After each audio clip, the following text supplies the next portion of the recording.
Hugot na ang monitoring sa mga LGU sa Davao Region karong nahimo ng bagyo ang low pressure area nga anaa sa Mindanao. Nga gitawag nga bagyong Kerubin ug makaapekto sa daghang lugar sa Mindanao.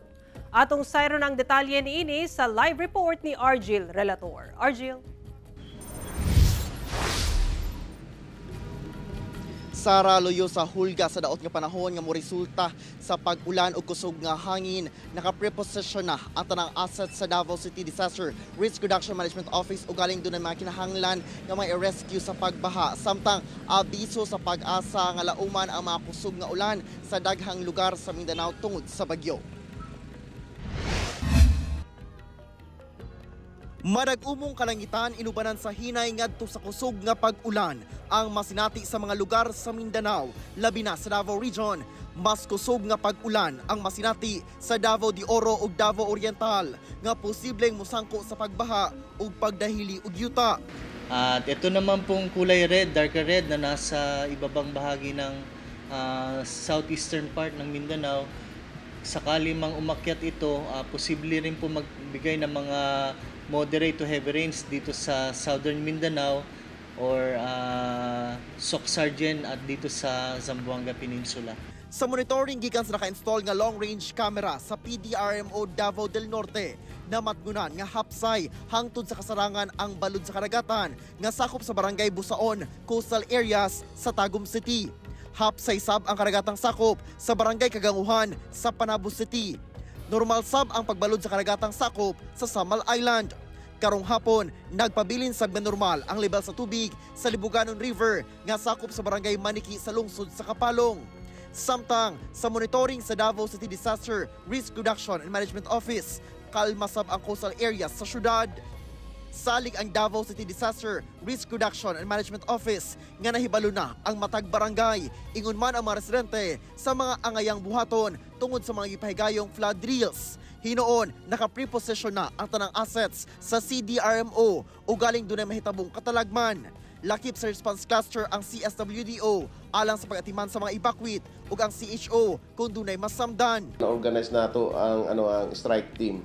Strike team ang component niya na isa ang ato ang mga elements from the ancillary services units, City Engineers Office, si Senro, and of course si traffic City Traffic Management Office. Kauban nato na sila sa atong strike team. Kung adunay mga adunay mga floodings nga may tabo dinhi sa within the Davao City is first of course maapektuhan dia ang ato ang mga kaigsunan na mga stranded individuals. So immediately inform nato si traffic management also to provide ng mga vehicles to ferry the mga stranded passengers. Panawagan sa otoridad ug galing dunay masinating kusog nga ulan nga moresulta sa pagbaha.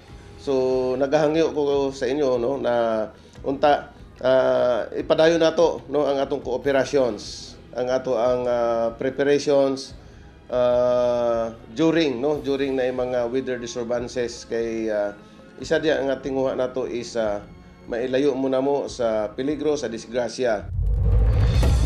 Sara aron dili na kinahanglan nga magpatuman pa og rescue operation, kinahanglan nga motuman dayon ug galing dunay abiso alang sa preemptive evacuation. Samtang sa latest weather advisory pagula sa pag-asa karong alas 5 lang sa hapon, daghang lugar sa Mindanao ang ulanon. Karong hapon hangtod ugma sa hapon, heavy to intense nga pag-ulan ang mabati sa Dinagat Islands, Surigao del Sur, Davao Oriental ug Surigao del Norte. Moderate to heavy nga ulan ang masinati sa Agusan del Norte, Agusan del Sur, Davao Occidental, Davao del Sur, Davao del Norte ug Davao de Oro. Ugmang adlaw sa hapon hangtod sa Huwebes sa hapon pa, heavy to intense nga ulan ang masinati sa Dinagat Islands, Surigao del Sur ug Surigao del Norte. Samtang moderate to heavy sab sa Bukidnon, Camiguin, Lanao del Norte, Misamis Occidental, Misamis Oriental, Agusan del Norte, Agusan del Sur ug tibuok Davao Region. Sara gila umano nga hangtod sa Biyernes pa mabati ang epekto sa bagyong mga pag-ulan o kusog nga hangin. Samtang ginahulat pa nato sa karon kung asa ang forecast track sa bagyo o mga lugar nga agian ini ug kung doon na ba kini posibilidad nga maglandfall dinhi sa Mindanao. Sara. Okay, daghang salamat, Argil Relator.